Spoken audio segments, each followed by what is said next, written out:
One of the reasons that I investigated Purple Knight is because I'm just highly interested in Active Directory security. I've been managing our AD infrastructure here at Southern Utah University for quite a few years, and I've used other tools in the past and wanted to see what Purple Knight had to offer. Yeah, so our Active Directory environment, we're at a university, so the bulk of our users are students. And then, of course, we've got our faculty, staff, and then our IT accounts. And we try to follow recommendations of tiering our admin accounts and privileges and separating all those credentials out and things like that, limiting our accounts that have domain admin access or schema admins or any of those privileged ones. It's taken us quite a bit of time to actually get to that point. So I inherited managing our Active Directory environment quite a few years ago. And it was all set up and built previous to my time working here full time at SUU, and I've almost been here for 10 years. So it is a older environment. Of course, we have those issues of onboarding users and making sure we clean them up after students leave. That's probably one of the bigger ones. But we do have that automated to a good extent, and that helps me feel pretty comfortable with how we have our environment set up. So, but I feel pretty comfortable. I feel like we've taken lots of recommendations and have our AD environment pretty automated and hopefully secure. So, biggest concern for me right now, one of the things I would love to do in our environment is just get rid of NTLM authentication. That tends to have a lot of the issues, a lot of the vulnerabilities, pass the hash attacks and things like that. I've been on penetration tests, and we get a NTLM hash, and we're able to do quite a bit of work without actually knowing the password. So if I could get rid of NTLM authentication, that would be awesome. Yeah, great question. I have been using Ping Castle for many years. We have an automated process to provide a report for me and others of my team and IT, and we have utilized that data heavily to make sure that we implement best practices for securing our ID. I have used Bloodhound as well, not only in our environment, but as I've participated in other penetration tests. Just to gather that info of where we can find ways of getting to those privileged credentials or privileged accounts or computers or things like that. With Purple Knight, the way that I would say it compares, I like Purple Knight quite a bit because it seems to run very quickly through a lot of the different IOCs that it tests for and things like that.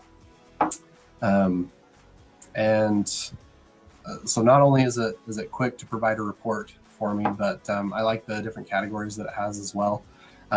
It seems to be a very easy to report to follow.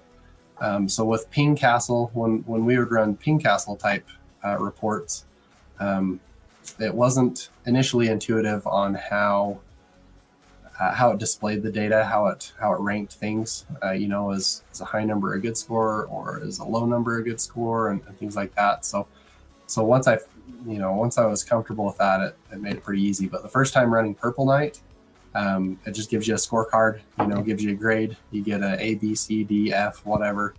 And then it has those different categories broken out.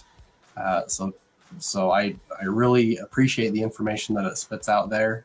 Being able to view the report in HTML is also nice. Also, just being able to run it via a GUI walks you through the process quite well. Very, very pleasing and easy to use. And I'll actually share the most recent report that I ran. One of the eye-opening ones to me was I had a process in place to automate the reset of the KRB TGT account password. It's a good practice to do that on a regular basis. And I noticed that Purple Knight spit out the report and said, hey, you haven't changed that password for quite some time. So now I know, oh, I need to go dig into my automation and make sure that is running again. Yes, I have. So when I became aware of Purple Knight, it was probably about a year ago, and I think it was version 1.2.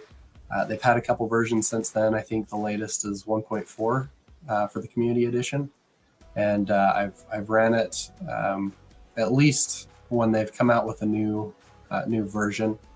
I am working on automating and getting that report hopefully to run at some increment, or at least a reminder on my calendar to run it incrementally, so that I can get that information. And I believe for the most part scores haven't changed a ton, but if it does get lower, I go and make sure and see what process isn't happening in our current environment to maintain our level of security where we're at. There's some things that I'm aware of, I would love to fix, but the way our environment is set up, I can't fix it. So one example is account security. So for that category, we do have lots of accounts. A bunch of them are aged out accounts. Maybe we have students that have been provisioned credentials on our Active Directory environment, but they're perhaps students that actually don't come to campus. So those are just aged out accounts. They're not logging into our campus infrastructure right now. So I'm just aware of these situations and know I have to live with that reality in our environment. Yes, I have, and I have to think back to about a year ago of what those were. I think from some of the report, if I remember right, we had some accounts that had privileges in the past, and then those accounts had been deleted out of our Active Directory infrastructure. And so we have a few SIDs floating around of them having certain privileges over certain objects in our Active Directory or things like that. So I go and make sure that we get those cleaned up and permissions changed over to a proper and current administrative account in our Active Directory environment. Yes, with Purple Knight, I'll go back to what I said earlier, that it is easy to use. Having the GUI is nice. Having the report card, it's just quick and easy to see where we're at. So with our team at SUU, just being able to share even just the scorecard piece with members of IT, just so they get kind of an overall picture of where we're at in Active Directory, is very, very beneficial. I also mentioned that I have performed certain penetration tests in other environments.